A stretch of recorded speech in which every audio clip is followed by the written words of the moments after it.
Hey everyone, welcome to Satisfactory News. With Satisfactory 1.1 being out now, I'm finally going to get around to implementing all the new features into my save.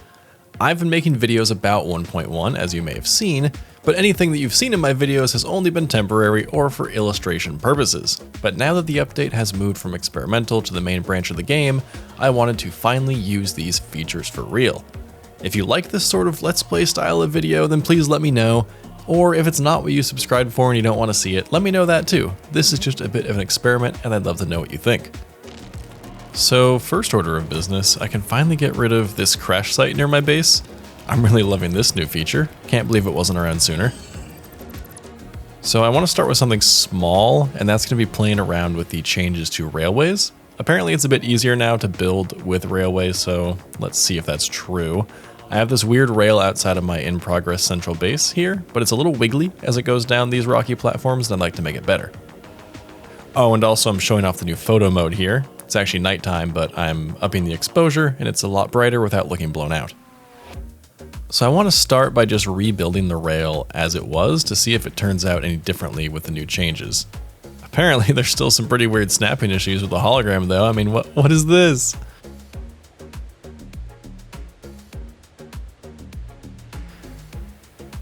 This is also interesting. The railroad on the left doesn't connect anymore, like it's just a little too short.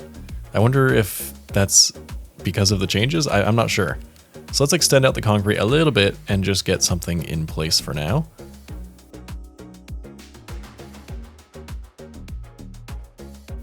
Okay, I think this is a little more smooth and gentle, but we can do better with that hump.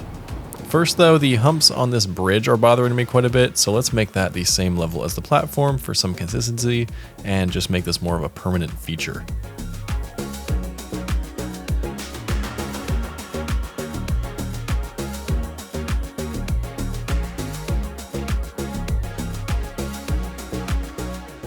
I think that curve looks really good now. It's a lot better, much more smooth. And honestly, from above, this is looking pretty good. I don't know if this is entirely due to the new railroad building changes, but it is definitely better. So let's deal with the hump now. I think this 1 meter ramp should be perfect for sort of smoothing out this incline.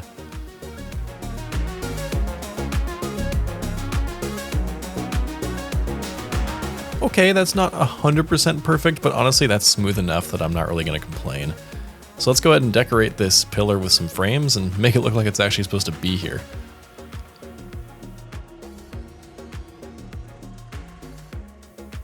Oh, I didn't even notice until I got closer, but the railway is so off center on this platform, so let's try that one more time.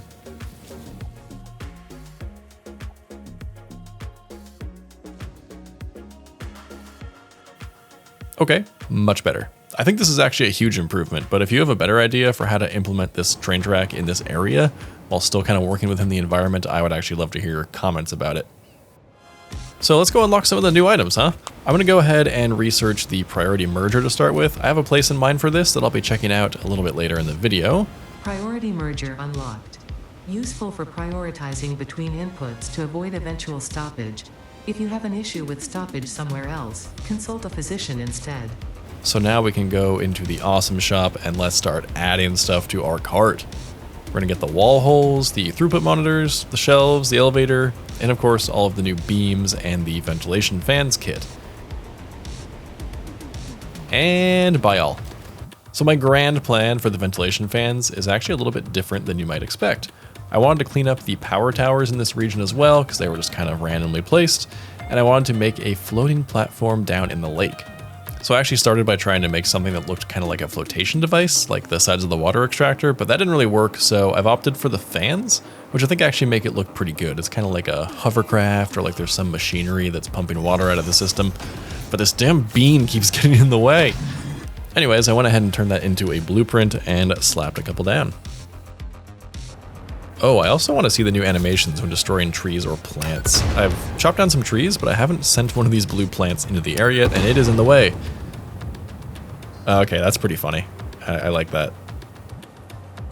Not as funny as this apparent bug, though, where the outline stays around. That's weird. Looks like switching to the chainsaw fixes it, though. Interesting, interesting. So now we're kind of going to go to the other side of the world, back to the far corner of the rocky desert, which is where my heavy modular frame factory lives. This is actually one of my favorite buildings in this save, at least for now, until some of these big ones are done. But to access the floors currently, I have this hypertube system in a vertical shaft. Even before elevators were announced, I was basically begging for one to go into this space. So yeah, time to get dismantling. I knew thee well, sweet hypertube.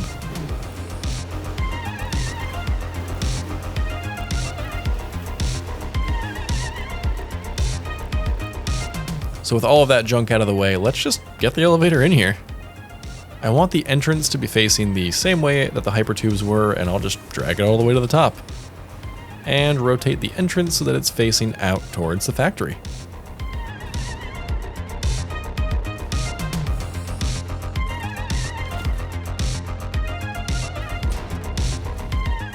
Next, I'll put a floor stop on the second and the third floors. Now power should be interesting. As I was building, I was trying to attach each floor to power as I went, and hopefully now I can just use the elevators as power transfer, because before I had this sort of power conduit that goes all the way up to the shaft, and I'd like to remove that and then just fill in this space. So let's make sure the main power coming into the building actually connects this bottom elevator for starters, and then we should be pretty good to go.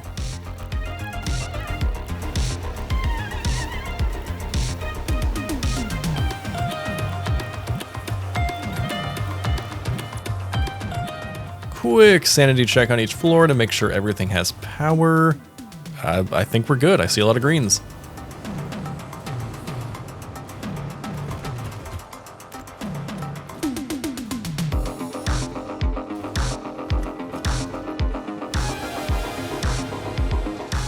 And now let's get these holes filled in with foundations. Sweet, our very first elevator is officially installed.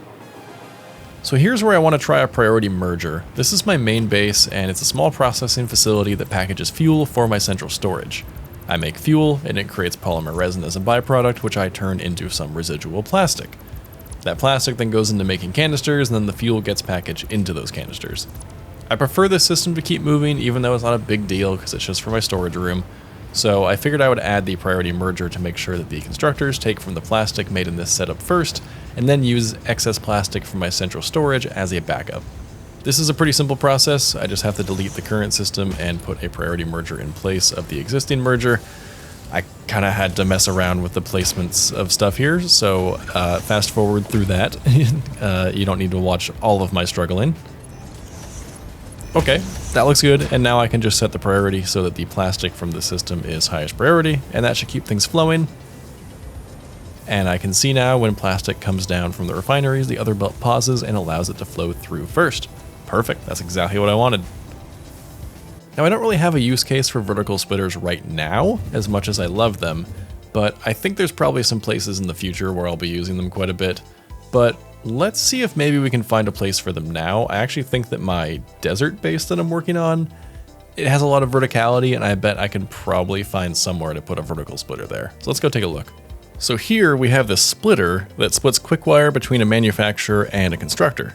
So let's just wedge a vertical splitter into the center of this lift and see how it turns out. Okay, now let's bring out a belt. Alright, I guess this is not one of the pre-approved heights for a belt, but we can fix that by just putting down a 1 meter foundation for scaffolding and then getting rid of everything else.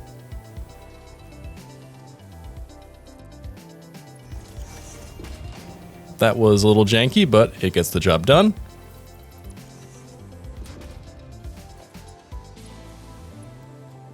And I actually just realized that the quick wire isn't flowing for some reason, which must mean I somehow disconnected the power to the Caterium miner.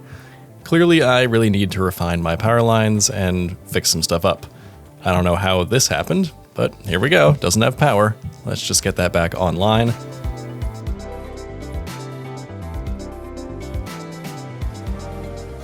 And now the vertical splitter is working as intended.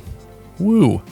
And this is actually the perfect opportunity to use the new throughput monitors as well. So let's go ahead and put one right here.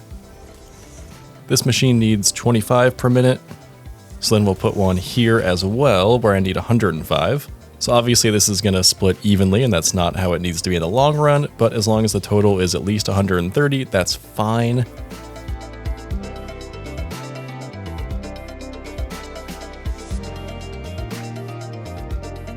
It looks like they've settled into about 90 per minute now, so after the constructor backs up, that should balance out and be totally fine in the long run. Let me just see what this other building needs. Let's see, where is it? This one, there it is. We can slap a few more monitors on here to make sure this building's good and see where we end up. I think it's going to be good though. I already did the math, but that was quite a while ago, and I frankly don't remember. This is just a sanity check and a good excuse to use this new item.